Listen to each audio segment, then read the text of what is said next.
velmi kvalitní, 100% pravdivé a 100% ekologické zprávy. Začínáme. Je 14:37, 11.10. a máme tu Jardu. Dobrý den, dneska budeme probírat několik závažných témat. A ty vám řeknu já. První je základní škola. Opravdu tak základní. A je teda postavená od základu. Je vysoká škola, opravdu tak vysoká.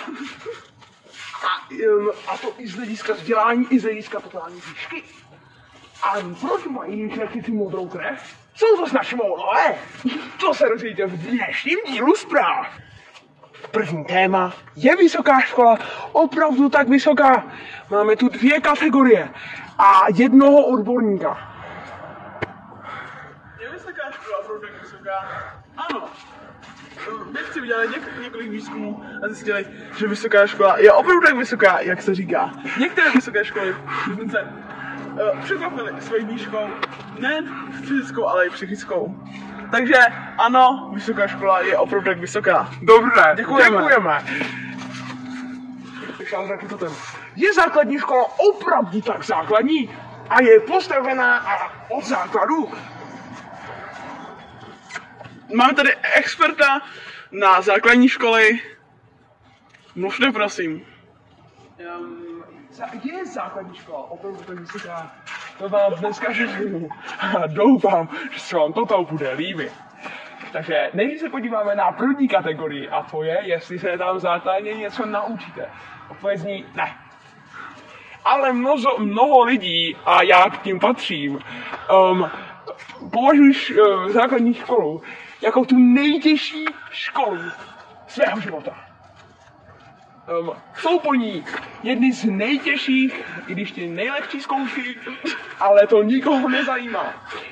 Tatož ano, základní škola je opravdu základní. Teď máme druhou otázku na toto téma, a to jestli je postavená od základu. A některé školy jsou postaveny od základu, některé bohužel ne a už spadly, ale to nevadí. Základ školy je postaven buď z betonu, nebo z cihel, a nebo z dalších straček. První se podíváme na cihly, tady máme kámen, tady máme dlažební kostku. Takže můžete vidět, že tady cihel nemáme. Takže to bych jsem zakončil. Teď je tady beton. Pojďte za mnou.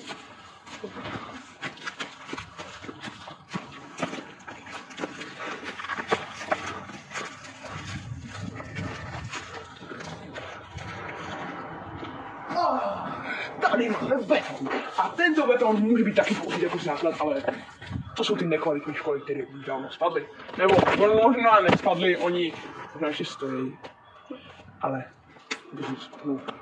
a to je všechno, co vám tady k tomu tématu můžu říct. Děkuji, že jste za pozornost při tomto tématu. Děkujeme. Máme tu další téma a to je, proč mají šlechtici modrou krev? To jsou tak Mongolové.